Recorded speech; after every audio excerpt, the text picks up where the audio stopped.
नमस्कार, प्रणाम, welcome back to my YouTube channel. Video को अंत तक देखें तभी आप इस वीडियो के उद्देश्य को समझ सकेंगे। और आपने अगर चैनल को सब्सक्राइब नहीं किया है तो सबसे पहले चैनल को सब्सक्राइब कर लें।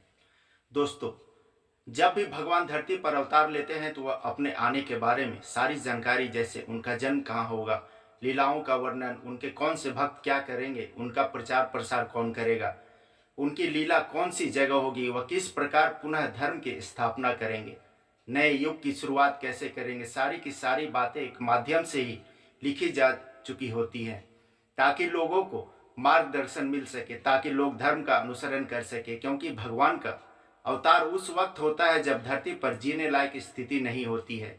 एक सच्चा भक्त या मनुष्य के लिए जीवन व्यतीत करना कठिन हो जाता है, या फिर वह भी बुराई अधर्म का रास्ता पकड़ ले, लेकिन उम्मीद की किरण उस कठिन परिस्थितियों में भी भक्तों को बचाए रखता है। इस कलयुग भगवान के 3 अवतार होने हैं जो इस धरती पर पुनः धर्म की स्थापना करेंगे, मनुष्य समाज का उद्धार करेंगे। ये 3 अवतार कौन से हैं मैं आपको बताऊंगा। पहले जान लेते हैं वैसे भक्तों के बारे में जिन्होंने भगवान के अवतार होने से पहले, धरती पर अवतरण होने से पहले उनका गुणगान लोगों को सुनाए, या फिर जिसे पढ़कर लोग आने वाले अवतारों के बारे में जाने। त्रेता युग में महर्षि वाल्मीकि ने रामायण ग्रंथ में भगवान श्री राम के चरित्र का गुणगान किया। द्वापर युग में महर्षि वेद व्यास ने महाभारत ग्रंथ की रचना की और लोगों का मार्गदर्शन किया।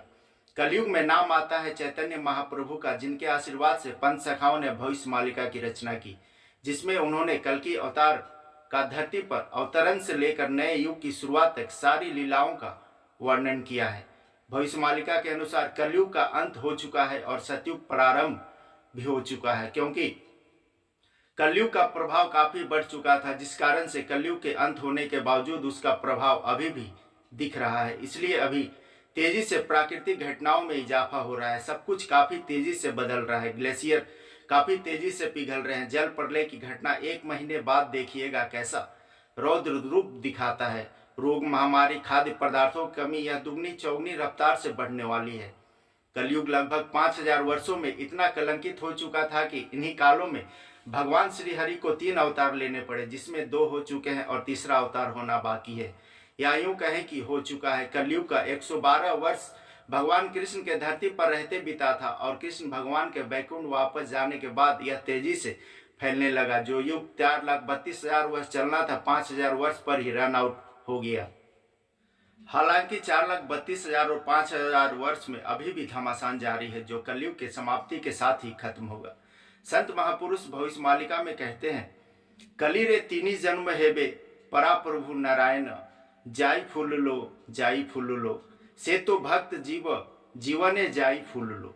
जिसका अर्थ है श्री नारायण कलयुग में इस धरती पर 3 बार अवतरित होंगे, जिसमें पहले अवतार है भगवान बुद्ध।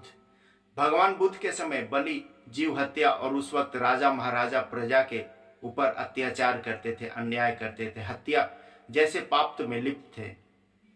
उस वक्त भगवान बुद्ध ने अपना राजपाट छोड़कर लोगों को सही मार्ग दिखाया, पुनः सत्य सनातन धर्म की स्थापना की।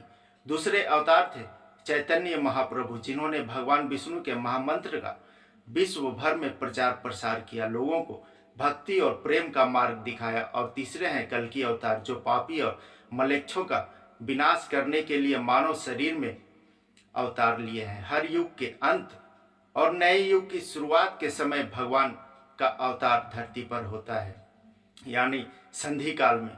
इस अनुसार कल्कि अवतार भी इस धरती पर अवतरित हो चुके हैं। अभी तो सतयुग प्रारंभ हो चुका है, लेकिन इसका प्रभाव अभी नहीं होगा। जब कल्कि अवतार प्रत्यक्ष रूप से दुनिया के सामने आ जाएंगे, उस वक्त शक्तियों का प्रभाव दिखने लगेगा, सतयुग का प्रभाव दिखने लगेगा। 5 वर्ष शेष है, शायद इसलिए दुनिया की आबादी इतनी तेजी से कम हो रही है। अनेकों कारणों से लोग मर रहे हैं, प्राकृतिक अप्राकृतिक मौतें हो रही हैं। बचने का सिर्फ एक मार्ग है, जो कि श्री कृष्ण ने बताया है, सर्वधर्मान्य परित्यज्य मामेकम शरणम ब्रज, अहम तवाम सर्व पापेभ्यो मोक्षयिष्यामि मा शुचः। जिसका अर्थ है, सब धर्मों को त्याग कर एकमात्र मेरी ही शरण में आओ, मैं तुम्हें समस्त पापों से मुक्त कर दूंगा, तुम डरो मत।